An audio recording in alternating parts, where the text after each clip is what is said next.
everybody. I thought I'd show you a really quick project today. This is from my start box. I have a small shoebox that I keep really quick projects in, and in my start box there's just a variety of things. I have some pre-cut patterns and booklets for my Dos-a-Dos books. These are free items when you order something from my Etsy shop, so I'm always creating some of these. And these are a 4-panel large Dos-a-Dos book. These are just quick projects that I can grab and play with.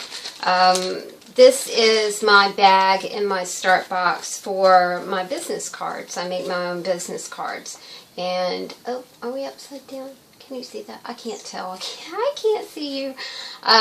But they're just small projects, and I call it a start box because if I'm stumped about a bigger project, then sometimes doing something small really does help in the, the kind of your brain process for deciding to do a bigger kind of project. So I'll talk about my start box in another video, or actually I've already done a video about my start box, so I need to find that. Also inside my start box is a collection of the inside of envelopes.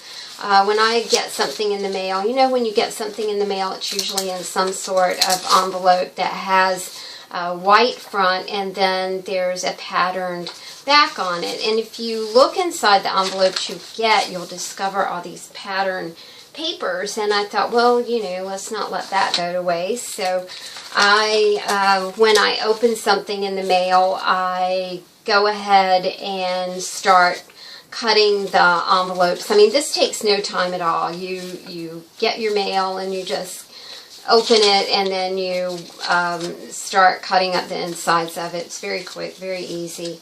And you can have an envelope that just has all kinds of scrap paper in it. Today we are making scrap paper flowers, and these are made from mostly the inside of envelopes. And they're really quick and they're really easy, and it's a fun, easy project to do, and you know how much I like easy. So I've already started cutting some flowers for us to play with, and these are out of the envelopes that I just showed you. Someone sent me these. I'm not quite sure what they are. They're kind of slick, so I thought, we'll do something with that. And if you're unfamiliar with how to cut the petals of a flower, all you do is take a square of paper and you fold it, and then you fold it again. There are a lot of YouTube tutorials about how to do this. And then we're going to make one more fold right here, and then take some scissors and cut. The paper that I'm using here, this paper is my desk paper. I keep big white pieces of paper on my desk when I'm working, and then that way I don't waste paint or waste, waste stamping or anything like that. So that's one. And here we go with another one. And they're cool because they're double-sided, so you never know quite how they're going to turn out. You don't really have to be precise with this. What you do have to be precise with is making sure that you don't cut off that point there, because if you do cut off the point, your whole flower will fall apart, and we don't want that.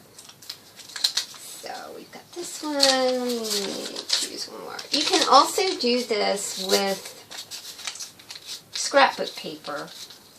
I would suggest maybe, the thinner kind of scrapbook paper. But again, I'm not a really big advocate of buying stuff to make stuff. I would rather use the stuff that I have around the house to make things. So there we go. We have some patterns to work with. I think I've got one more. That one turned out really good too. So let's make something out of this. I'm sure there are a lot of different flower patterns, but I found this one and I really do like it, and it always turns out well. Alright, now we've got all kinds of things to work with here, so let's just start putting some stuff together. Oh good, that works really well. Okay.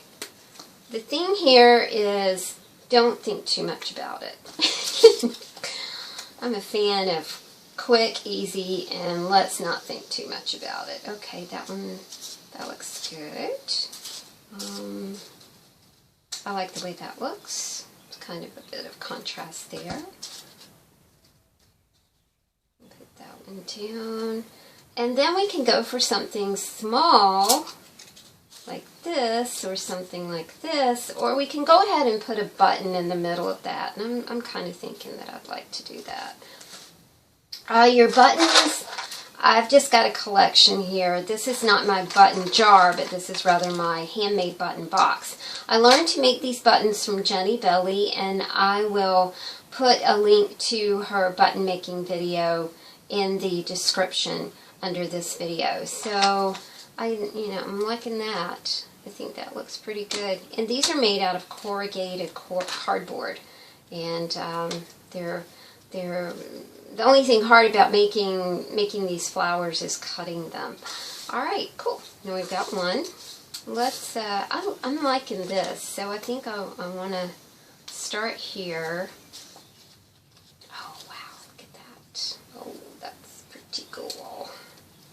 All right, that is nice. I like that. Now let's. Maybe this. This is a wonderful project for kids. And, it's July 4th holiday, and it would be fun to do something, quick and easy, and use up some scrap materials. I like using scraps. I like using recycled items. I like keeping things out of the landfill. That one's pretty. I like that. Okay, let's find a button. And I think for this one, I have some black and whites in here that I made. And I kind of like that. Oh, yeah, kind of like that. That's cool. You can also, you don't have to use handmade buttons, y'all. You can use something different. Alright, let's go for...